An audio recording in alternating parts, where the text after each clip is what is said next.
Melihat uang yang berwarna-warni, suasana di sekeliling tiba-tiba menjadi tegang.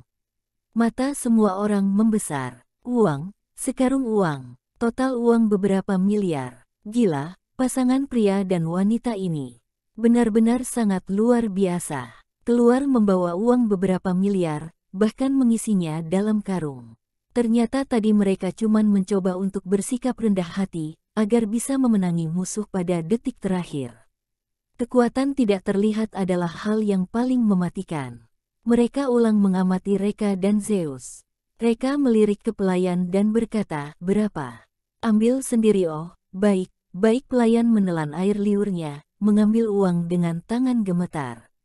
Jantung Zeus berdebar dengan cepat, nafasnya terasa sesak. Sialan, kakak ipar ini sangat hebat. Reka membantu dia membalas dendam rasa malu yang dia rasakan tadi, sebanyak ratusan bahkan ribuan lipat. Padahal begitu kaya, tapi Reka berpura-pura begitu rendah hati. Benar-benar luar biasa. Zeus menegakkan tubuhnya dan berkata dengan arogan, "Si gendut Vi, kalian abis makan tidak mau bayar, masih berani ribut di sini. Tidak sanggup bayar. Sini, temani bapakmu ini minum. Bapakmu ini akan bayar untukmu." Semua orang tercengang di tempat. Gadis yang begitu cantik dan elegan, mengatakan kata kasar seperti "bapakmu." Apakah hal ini masuk akal? Pada saat itu, jurdi mereka baru ditarik kembali ke realitas dari kekagetan. Mereka sadar kali ini mereka mencari masalah dengan orang yang salah. Orang yang membawa uang beberapa miliar di sisinya, mana mungkin adalah orang biasa. Tapi, bukannya Zeus hanya karyawan perusahaan biasa.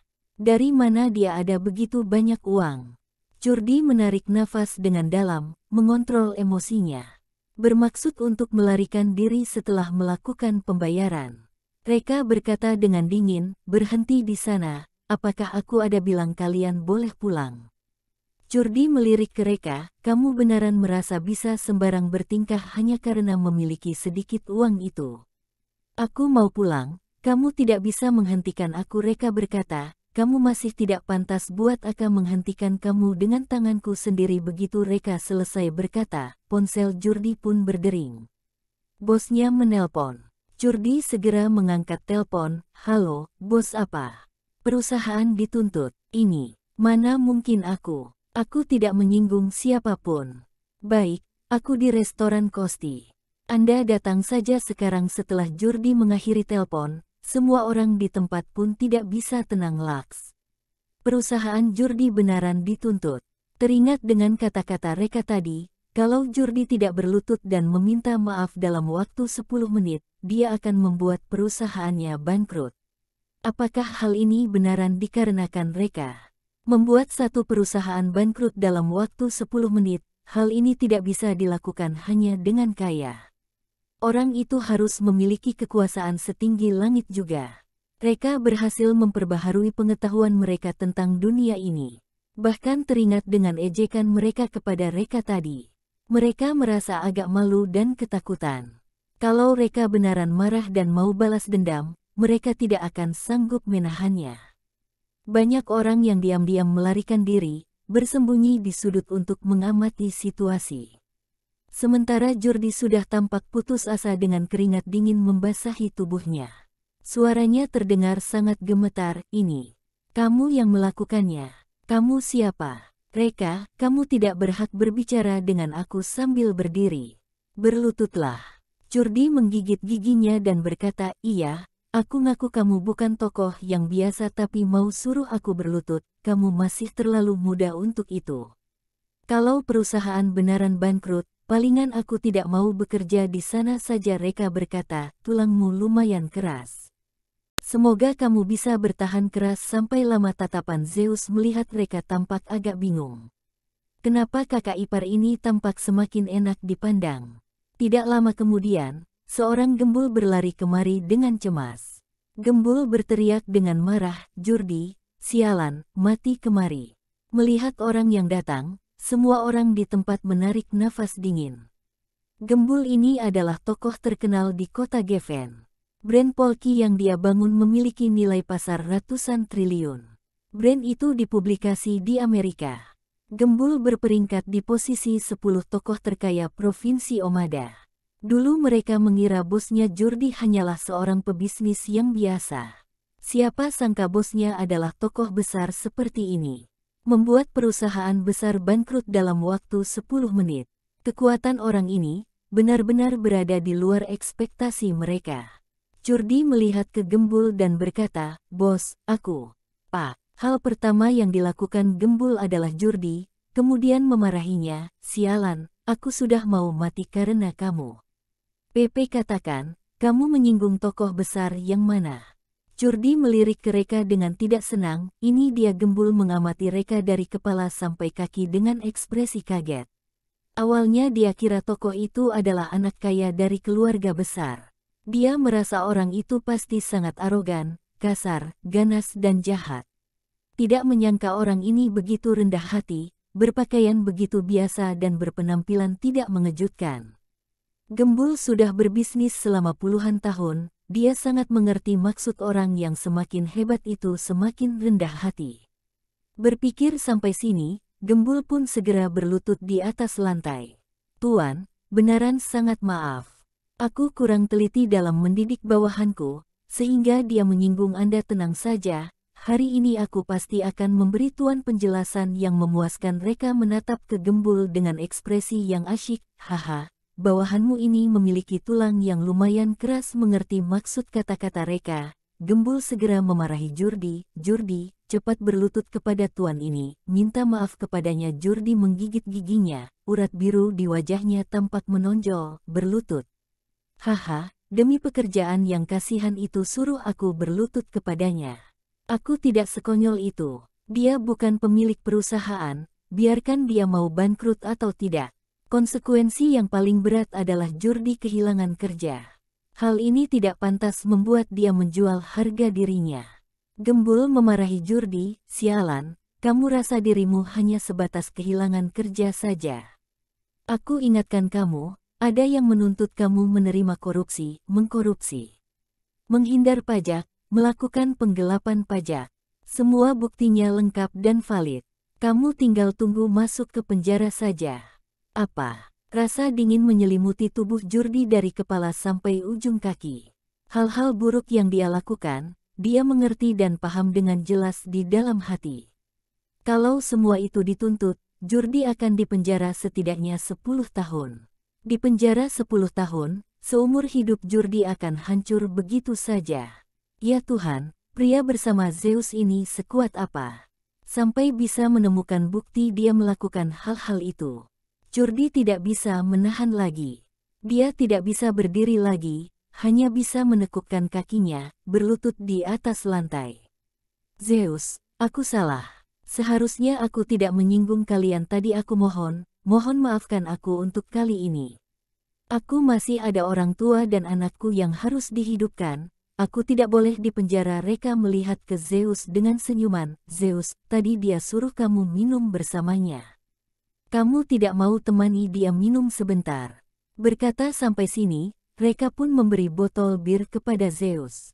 Zeus tersenyum dengan licik, mengambil botol dan berkata, "Terima kasih."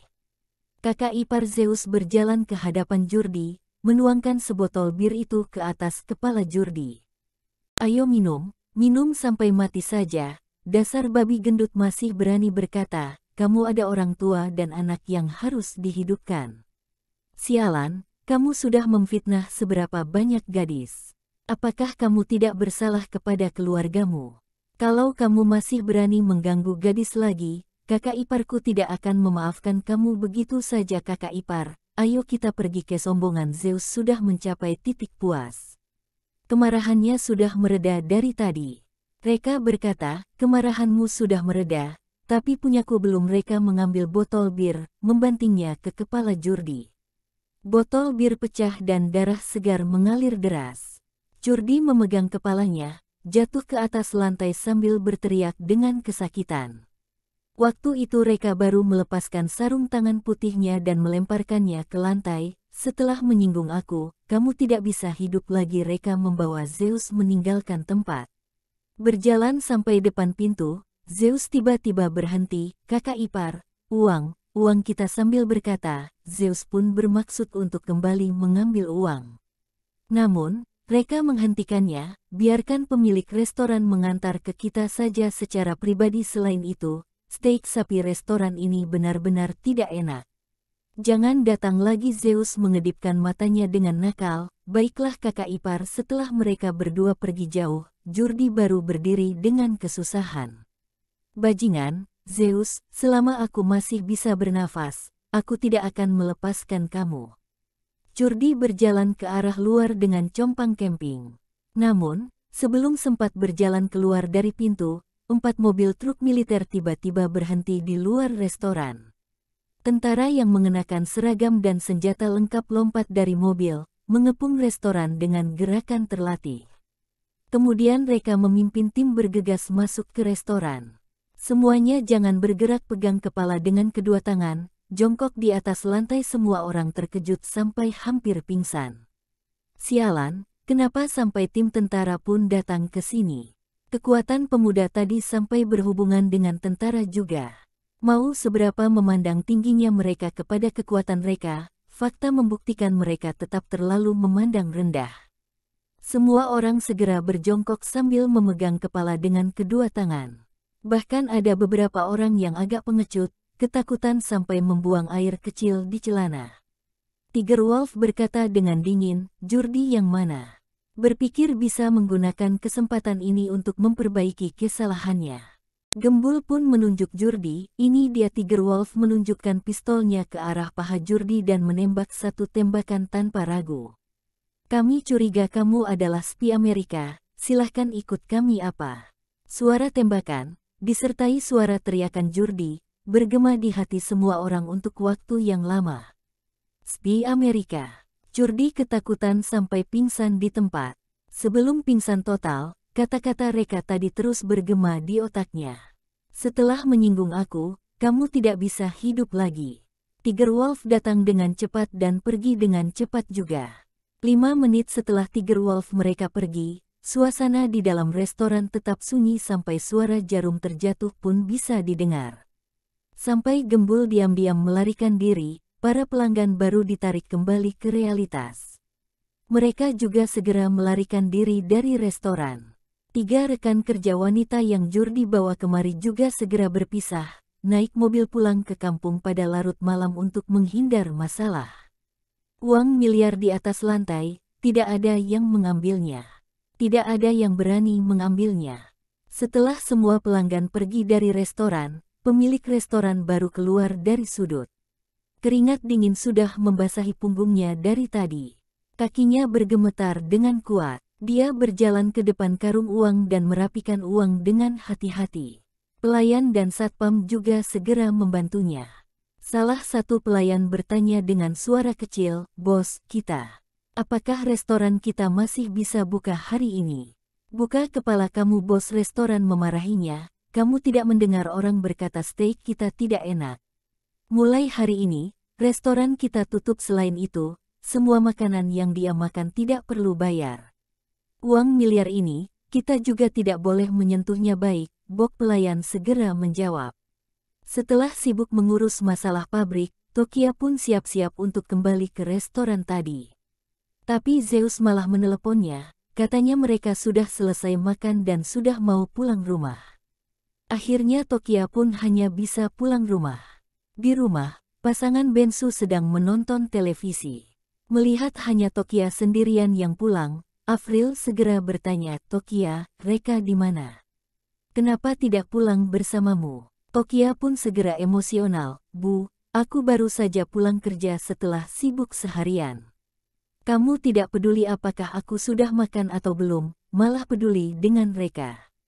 Siapa anak kandungmu?" "Afril, kamu sudah makan?" "Tokia, sudah." "Afril, kalau begitu, Reka di mana?" "Tokia, tidak ada harapan lagi, kedua orang tua ini tidak bisa diselamatkan lagi."